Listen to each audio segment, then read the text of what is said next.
Coming back to South Africa, जितनी अच्छी उनकी फॉर्म इस वक्त है, हर प्लेयर उनका फॉर्म में है, ये साउथ अफ्रीका के लिए डरने की बात है क्योंकि वो टूर्नामेंट में आते इस तरीके से हैं, बट एंड रिजल्ट जो होता है वो उनका कहीं ना कहीं ख़राब हो जाता है। होपफुली कि ना हो, क्योंकि जिस तरीके से वो क्रिकेट खेल रहे हैं, जिस डोमिनेशन के साथ क्रिकेट खेल रहे हैं, तो आई थिंक कि डिज़र्व करते हैं फाइनल तक जाना। और एक अच्छा, अगर वो जीतते हैं तो इससे बड़ी अच्छी बात कोई हो नहीं सकती, क्योंकि लास्ट कपल ऑफ ईयर्स अगर आप इनके देखें और आईसीसी इवेंट्स देखें तो दे आर कमिंग बैंग। लेकिन अनफॉर्चुनेटली कहीं ना कहीं, जैसे आप अगर 2023 का वर्ल्ड कप देखें वनडे का, तो बहुत ज़बरदस्त मैच हुआ था इनका ऑस्ट्रेलिया से, बड़ा क्लोज मैच हुआ था, लेकिन किस्मत ने साथ नहीं दिया, वो रिव्यू वगैरह का जो हुआ था सिलसिला। तो आई थिंक ये बड़े अच्छे तरीके से आ रहे हैं और मेरी ख्वाहिश है कि साउथ अफ्रीका को ये टूर्नामेंट जीतना चाहिए। नहीं, और हमारे पास देखें अगेन कुछ राइट टाइम पर राइट प्लेयर्स का क्लिक करना या एटलीस्ट हमें नज़र आना बहुत इंपॉर्टेंट है।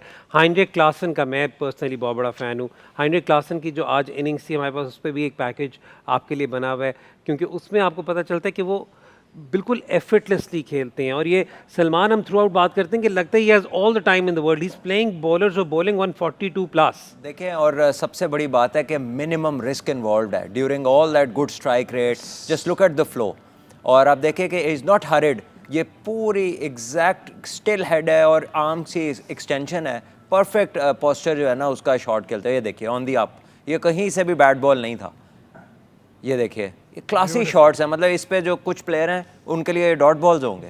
अच्छा, इस पैकेज में मुझे ना सुबह वाली बात सलमान की याद आ रही है कि सारे इंग्लैंड के बॉलर्स के मुझे एक्शन सेम ही लग रहे हैं बिल्कुल ही वो सुबह वाली। यार बट साहब, आप ना दिमाग में बात बिठा देते हैं, वो फिर ना स्टिक कर जाती है। अल्लाह बिठाने वाला, हमको निकालने वाला। अच्छा शादाब, हमने ना बिल्कुल शुरू में जब बात करनी शुरू की थी साउथ अफ्रीका की, तो ये जो कायनात का सवाल है उसी को कॉन्टेक्स्ट बना कर कि you know, I am not going to use the C word, लेकिन यही कि बड़े मैचेस में फंस जाते हैं या बड़े टूर्नामेंट में उस तरह परफॉर्म नहीं करते।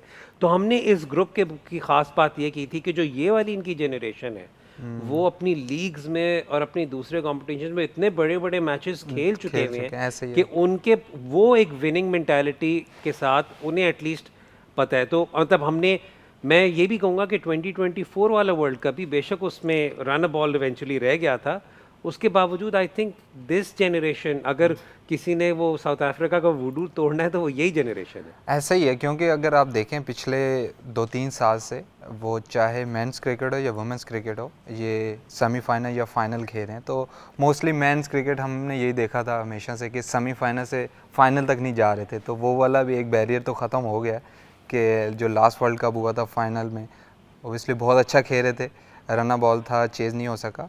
लेकिन ओबियसली जिस तरह आपने बोला है कि जो ये वाला बैच है, ये लगता है कि ये वो बैरियर तोड़ेगा। और जिस तरह रोमी भाई ने अपनी ख्वाहिश जाहिर की है, मैं भी वही जाहिर करूँगा कि मैं चाहता हूँ कि ये टूर्नामेंट ये लोग जीते, साउथ अफ्रीका। और जिन प्लेयर्स की हम बात कर रहे हैं, क्लासन एक हो गए, Markram has had a lot of success recently, Roman Markram हो गए, ये सारे प्लेयर्स वो हैं जो अब consistently, David Miller and all of these players have developed that habit. बिल्कुल ऐसा ही है। आप देखें ना, सबसे इम्पोर्टेंट चीज़ जो देखी ना आपने, लेसन की लीग की बात की, जो इनका अपना एक सेटअप है, उसमें इतने क्लोज मैच होना शुरू हो गए हैं या उतनी ज़्यादा क्वालिटी बढ़ गई है उसकी, कि प्रेशर हैंडलिंग जो होती है ना, वो सबसे इंपॉर्टेंट होती है एक बड़े गेम में।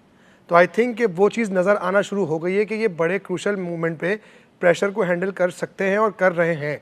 तो होपफुली मैं ये कहूँगा कि अगर 2024 के वर्ल्ड कप की बात करें तो उसमें आई थिंक कि वो जो बुमराह का स्पेल था आके सेकेंड एंड वाला, वो कुछ एक्स्ट्रा ऑर्डनरी स्पेल था जिसकी वजह से ये बैकफुट पे चले गए, अदरवाइज़ वरना ये ले गए थे मैच उनसे उस वक्त भी। तो ये क्रिकेट है, ये होता जाएगा, अच्छे मैचेस होंगे, क्रूशल मोमेंट्स आएंगे, कभी इस तरफ जाएगा लेकिन इस तरफ, लेकिन क्वालिटी देखने को मिलती है अब इनकी टीम में। और आप सही कह रहे हैं, ये जनरेशन थोड़ी ऐसी है जो फेयरलेस भी है और जिसको प्रेशर हैंडल करने का वे भी आता है। तो आई थिंक के होप के ये जितने भी इनके प्लेयर्स आए अभी नए, चाहे मार्करम हो गए या मिलर तो खैर काफ़ी एक्सपीरियंस है, क्लासन हो गए, या अभी जो ऊपर इनका टॉप ऑर्डर भी नया वाला है, वो बहुत क्वालिटी है। आप देखें तो वाइट बॉल क्रिकेट के अंदर बड़ा ज़बरदस्त कर रहे हैं। तो होपफुली के, और मैं एक बात और लीग भी हो रही है ऑब्वियसली, सॉरी आपकी बात काट रहा हूँ, लीग में अब मार्करम 2 बार ही चैंपियन बना है, चैंपियन कैप्टन रहा है, जॉनसन उसकी टीम में था। तो ऐसे प्लेयर हैं, अभी रैकल्टन जीता है, तो वो वाला जो फैक्टर है कि बड़े मैचेस में कैसे खेलना है, कैसे प्रेशर को हाई observe क्वालिटी कर- ऑपोजिशन के बिल्कुल ऐसे ही है। एब्सोल्युटली। वक्त हो रहा है जी ब्रेक का। ब्रेक के बाद जब वापस आएंगे तो आपके सवालों को शो का हिस्सा बनाएंगे। एलाइड बैंक चैंपियन जोन में अगर आपने अपने सवालात भेजने तो हैशटैग आस्क द चैंपियंस पे अपने सवालात भेजें और हम अपने शो पर आपके क्वेश्चंस को फीचर करेंगे। Will be right back after this short break.